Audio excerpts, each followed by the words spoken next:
Salut, j'espère que tu vas bien. Tu ne me connais peut-être pas, alors si c'est le cas, sache que je m'appelle Nina, j'ai eu 25 ans et j'ai un blog et un compte Instagram sous le pseudo de The Nasty Flower.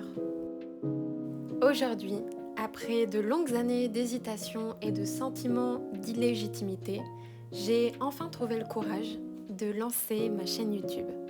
J'ai l'intention d'y partager plein de choses, alors si ça te dit, n'hésite pas à t'abonner. Oh, et j'ai failli oublier de te présenter la véritable star de mes réseaux, Monsieur Georges, mon petit chat que j'aime de tout mon cœur. J'ai longuement hésité sur le sujet de cette première vidéo. Je sais pas, je ne savais pas par où commencer, comment arriver. Et pour être tout à fait honnête, je t'avoue que cette nouvelle aventure YouTube me stresse un petit peu, tout comme elle provoque de la joie chez moi puisque je fais enfin quelque chose qui me tenait à cœur.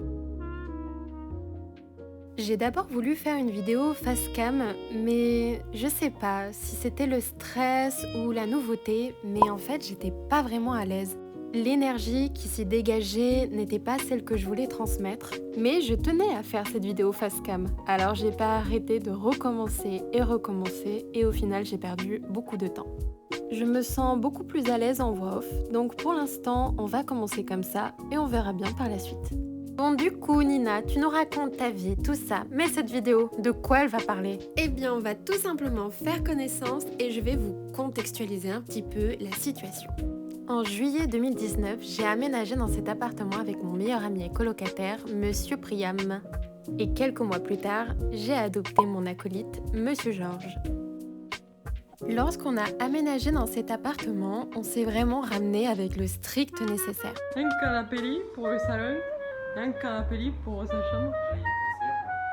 Depuis le début, cette colocation est synonyme de fou rire et de joie.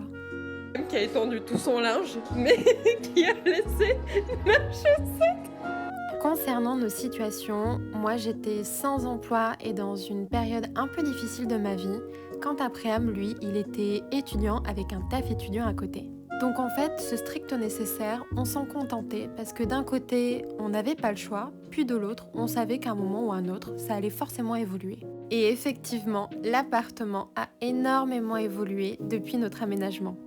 Il faut dire que pendant le confinement, s'être retrouvé enfermé avec ce strict nécessaire, pour ma part, ça m'a fait un peu péter un câble.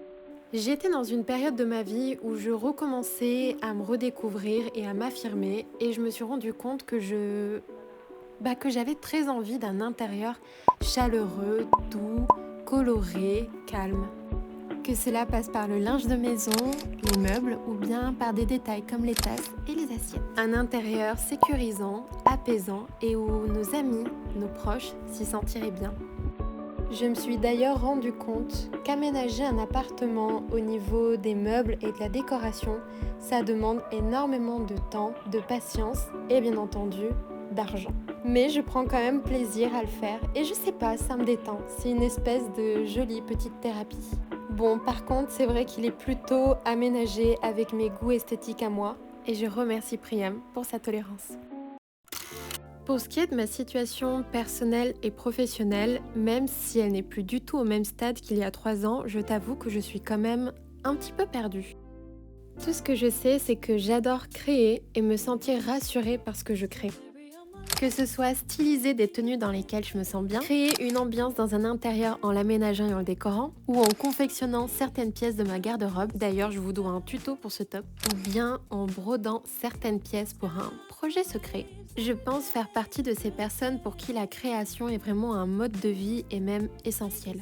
Malheureusement, je fais aussi partie des personnes qui se sont perdues en route et qui ont fini par faire de l'autosabotage. Comme beaucoup d'êtres humains, j'ai eu un passage à vide qui a mis beaucoup de mes projets et de mes ambitions en pause. Et ça fait 3 ans que j'essaie chaque jour d'aller de l'avant. Aujourd'hui, je suis reconnaissante pour ce que j'ai. Je remercie tous les jours l'univers pour mon travail, mon toit, ma bonne santé et celle de mes proches, mais mon âme n'est pas nourrie à 100% et j'ai envie d'aller plus loin dans mon épanouissement.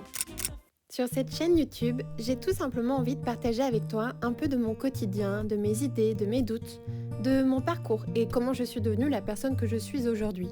Partager avec toi comment je procède pour petit à petit retourner vers quelque chose de plus créatif dans ma vie. Je veux partager toutes les nouvelles choses que je chine, la décoration et les vêtements que j'ai ou que je fais, te donner des tips, te faire découvrir des lieux ou t'emmener avec moi en voyage quand l'occasion se présentera. J'ai aussi très envie de te faire découvrir certaines marques, certaines créations faites par des personnes incroyables qui m'inspirent et que j'admire. Et ce qui est cool, c'est que quand j'ai posé la question sur Instagram de ce que vous aimeriez voir sur ma chaîne YouTube, eh bien on était sur la même longueur d'onde. En fait, j'ai envie que cette chaîne soit la continuité de ce que j'ai pu faire sur Instagram ou sur mon blog. J'ai envie de me prouver que même si j'ai l'impression de ne rien apporter de nouveau et de ne pas avoir ma place, je peux quand même m'autoriser à faire ce que j'ai envie de faire.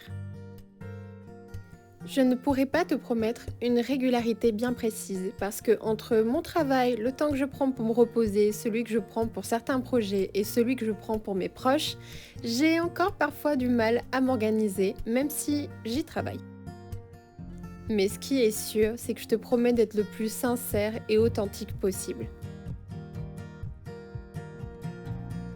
Et bien sûr, si tu as des envies ou des idées en particulier que je pourrais aborder sur la chaîne, surtout, tu n'hésites pas à me le dire dans les commentaires parce que ça me ferait super plaisir d'avoir un vrai échange entre nous. Moi je suis actuellement en train de me préparer pour aller au travail et comment vous dire qu'il fait froid. J'ai commencé la vidéo en septembre 2022, actuellement on est le 14 décembre 2022. Voilà, il s'est passé un peu de temps pour que je sois enfin décidée de ce que j'allais faire de cette vidéo. Mais je suis satisfaite à 80% donc c'est cool. Incroyable, je suis en train de faire du face cam, ça y est j'y arrive. Qui l'eût cru? Pas moi. Je voulais aussi prendre un petit moment tout simplement pour remercier les gens qui m'ont soutenue de près ou de loin. Ça m'a énormément touchée, que ce soit des personnes qui sont dans mon cercle proche ou des personnes que je connaisse uniquement d'Instagram ou des personnes même que je ne connaisse absolument pas mais qui me soutiennent quand même. J'ai trouvé ça adorable, ça me touche énormément, c'est trop cool. Et j'ai trop hâte de continuer un peu cette petite aventure. J'ai plein d'idées. J'ai plein d'idées qui fourmillent dans ma tête. J'espère pouvoir les mettre à exécution. Donc ce sera certainement des choses peut-être un peu plus chill, d'autres plus travaillées, je sais pas trop. Mais je vais pas tout le temps certainement faire du montage comme là. Peut-être juste se poser comme ça avec le petit café et on parle toi et moi, tu vois. Genre la vie, tout ça en philosophe. Bon voilà, on va apprendre à se connaître, c'est cool. Et en attendant, je vous souhaite une belle journée ou une belle soirée. Je sais pas forcément à quelle heure vous regardez ça. J'y vais sinon je vais vraiment être en retard. On se fait la bise. Non, j'aime pas la bise.